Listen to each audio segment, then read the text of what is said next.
now give the floor to Latvia, His Excellency Minister Rinkevič. Edgars, the floor is yours. Thank you very much, Madam Chairperson, Excellencies. I thank Sweden for having guided the OSCE work and for welcoming us here today. Since the establishment, the OSCE has been an inclusive regional platform for dialogue. We all have agreed to work together for the rules-based security order and have developed a comprehensive toolbox for conflict prevention. Despite many achievements, we have not been able to solve disagreements and reverse violations of our jointly agreed principles and commitments. The continued violation of sovereignty and territorial integrity of Ukraine by the Russian Federation remains a major test for the rules-based security order in Europe. Resolution of this conflict must be a high priority, including the diplomatic efforts within the Normandy format and trilateral contact group, aimed at the implementation of the Minsk agreements. However, the latest developments are worrying. Build-up of Russia's armed forces at the Ukrainian border is taking place for a second time this year. Russia-backed armed formations in eastern Ukraine keep obstructing operations of the Special Monitoring Mission to Ukraine. The situation in the illegally annexed Crimea and Crimean Tatars' human rights abuses continue to worsen.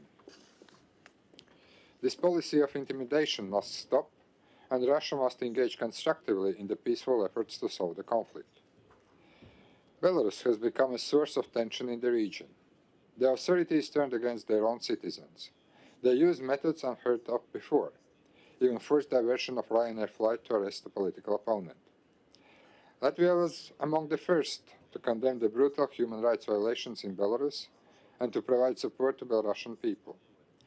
Latvia supported OSCE Moscow and Vienna mechanisms on human rights situation in Belarus.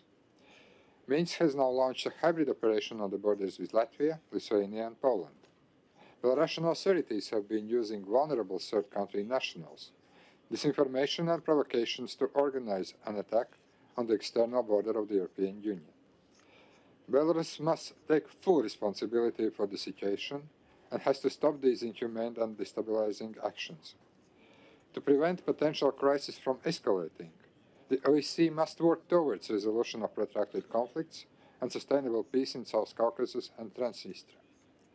Madam Chairperson, the OSCE must be able to use the instruments at its disposal to facilitate security, human rights and the rule of law. To enhance transparency and stability, the Vienna document needs to be modernized. All parties must re-engage on arms control and confidence and security-building instruments, including the Open Skies Treaty. Latvia will continue defending media freedom, safety of journalists, and gender equality. Dialogue with civil society must remain an important part of the OSCE human dimensions. On practical side, the consistent performance of OSCE depends on timely and qualitative planning of chairpersonships. Therefore, Latvia strongly supports the timely bid of Estonia to undertake the chairpersonship in 2024. Blocking of Estonia is not justified and it is not in line with the OSCE principles. The relevance and the impact of the OSCE depends on our political will. No current or future generations in our countries will understand us if we fail to ensure secure and stable environment for them to thrive. In conclusion, let me wish success to Poland as the incoming chairpersonship of the OSCE. Thank you very much.